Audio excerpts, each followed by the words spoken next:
I felt like we brought tap dance back to somewhere that it hasn't been for a very long time. I felt like I brought tap dance back home in New York City. The Apollo is home to every great tap dancer that came through the Apollo in the 1940s, 1950s. And there has not been a tap dance show at the Apollo since around those times.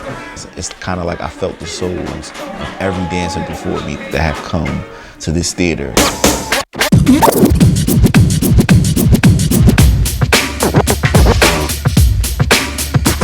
Maurice Chestnut, tap dancer, hoofer, choreographer. I was 5 years old when I took my first tap dance lesson. I went to a little school in Newark, New Jersey called Newark Community School of the Arts. My mother took me there, Beverly Chestnut. She took me there. She put me in all kinds of things. I played the violin, I tap danced, and I played the drums. Being a tap dancer means, to me, is just like being an artist. It's freedom. I get to be free. I get to be who I am. I don't have to conform to anything. Just like a musician, just being able to pour your heart out and to be able to make music, I just thought it was always a cool thing. I can be whatever I want when I'm on stage. I can be a king. I can be anything I want. There's a stereotype that African American males, I think, deters them from dancing. That it's for girls. And that's not true.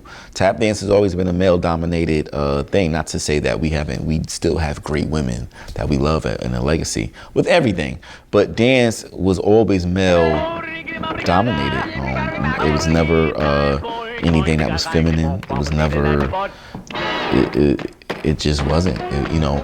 Actually, ballet dancers and rushers are kind of like big, rough guys. None of them are soft at all. Tap dance is a folk art form, meaning that it's passed down from generation to generation. Nowadays, they try to change that. They try to teach this, but it doesn't work because the dancers suffer because of that. So just having a dancer like her or somebody to guide me who's been in show business, who understands show business to her level, was just a great blessing, and she's taught me so much. NJ Tap was the basis of everything that I do, to be honest with you. Even when it comes to choreography, you find yourself automatically going back to things as in your childhood. So NJ Tap, you find yourself automatically doing it without even noticing it. So, NJ Tap and everything that she's given me is in me no matter where I go, no matter what I do. It's a part of me, that choreography, that style, that music, you know what I mean? That music will always be a part of me. And she introduced me to that. So she was a great teacher, a wonderful teacher, and a wonderful dancer, and a wonderful choreographer, and a wonderful director. So all of that, I take a piece of her with me wherever I go. You can't what I call box him in. You know what I mean? He needs a lot of freedom to express himself, and that's one of the things the company has always given him, and I've always given him as a mentor, to let him be free. Even if he wasn't put out front, if Maurice was part of the ensemble with the group, you always recognize him because he has a light that you cannot dim. So I think sometimes he sees himself in them, because he was in an acting class when I found him, and I knew right away he was not comfortable, and I mentioned to him that I was a dancer and going to start a tap dance company, and would he like to try that? He said, yeah, and that was his niche. Now, I think when he deals with children, he sees a lot of himself in them. Music has always been in my life since a kid, but tap dancers like Savion Glover, Jimmy Sly, Gregory Hines, Ted Levy, so many people that inspired before me, Bill Robinson, Teddy Hale, there's so many tap dancers ahead of me that Sammy Davis Jr., they just keep coming. So I've really fell in love with the art of tap. So even before everything, old clips and just the art form of tap dance always just amazed me. From Bunny Briggs, Sandman Sons, watching these old guys do it, and the rhythm and the intensity and everything was just, it was great. The style of Gregory Hines, they were all different. Everybody was different. most of your black tap dancers don't make money from the black community. We have to go to China, we have to go to Japan, we have to go to Europe, everywhere else loves what we do except for when we're home. And I think it's just a matter of exposing them. It's just a matter of arts programs. It's just a matter of giving it to them at its best, at a respectable level. We always want to give them something from the bottom and expect them to understand it. They don't see what they can do with it. You know what I mean? When you go see a basketball game, you go see an NBA game, and you take them to a game, you go see LeBron James, these are at the top of their level. Unfortunately, in the schools nowadays, when they say, oh, I want to take you to a dance show, that means I'm gonna spend they don't want to take them to see the best. They don't expose them to the best. So they have nothing to reach for, especially dance, especially for young black men. You know, any type of expression for us is something that exposes us to so much. You know what I mean? I'm a kid from Newark, New Jersey.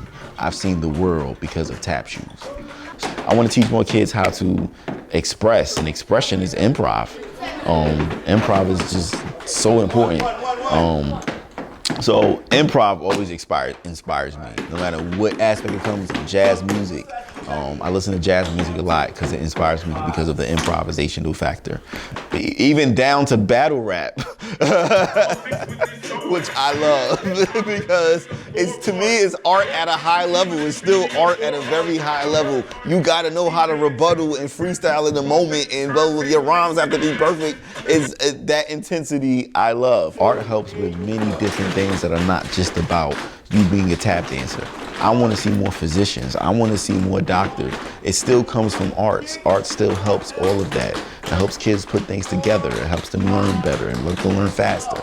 So it's still a part of literacy. It helps crime. We have a great mayor in Newark, Ras Baraka, who always says, art helps with literacy. If you can make them literally, it will help with crime. Because if you're literate, it helps in these communities. It helps them think. I have a kids show called Dance Therapy. It was choreographed for my late niece who was killed in a drive-by in 2014 in Paterson, New Jersey. So I choreographed a whole dance piece for her. We do it every year at Newark Symphony Hall, downtown Newark. So it's a great experience. Kids come out, sometimes experience tap dance for the first time. It just hurts all the way around.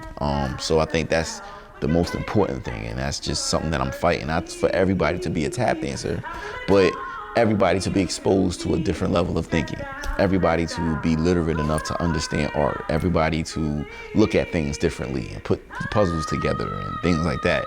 So that's the goal. And through that, I do want to find some hoofers that are really serious about this and to live on the legacy of what this dance means to us in our community. There wasn't any dance being given to them. So I wanted to create an opportunity or a platform that I can at least offer this to inner city kids. I just felt like there wasn't anything for them. There were no options. They didn't. It was either sports or nothing, which I think is so unfair. So I push this not just for tap dance. I push all kinds of dance, all kinds of art. We try to spread it wherever we can. And I've done a great show called Bringing the Noise, Bringing the Funk. Loved it. I did a great show called Bubbling Brown Sugar. George Faison was the director of that. That was really cool. Then after that, I did a lot of shows with Savion Glover. We did Improvography. We did, oh my God, a whole list of crazy shows that he's come up with. It's a saying that we kind of say at every show, may the rhythm be with you and also with you. So it's just a slogan of understanding that the rhythm is just with you in life. The rhythm is everywhere. So life is basically your rhythm. So may the rhythm be with you. It's just a gesture to dancers or to people to keep the rhythm in their lives. Dancing in rhythms and things like that. You always want to stay on beat. So I use that in life, staying on beat.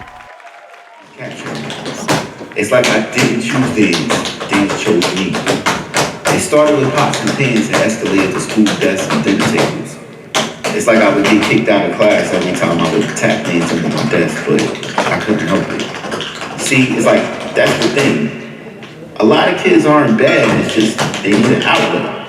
And for me, I found that outlet. That was half the battle.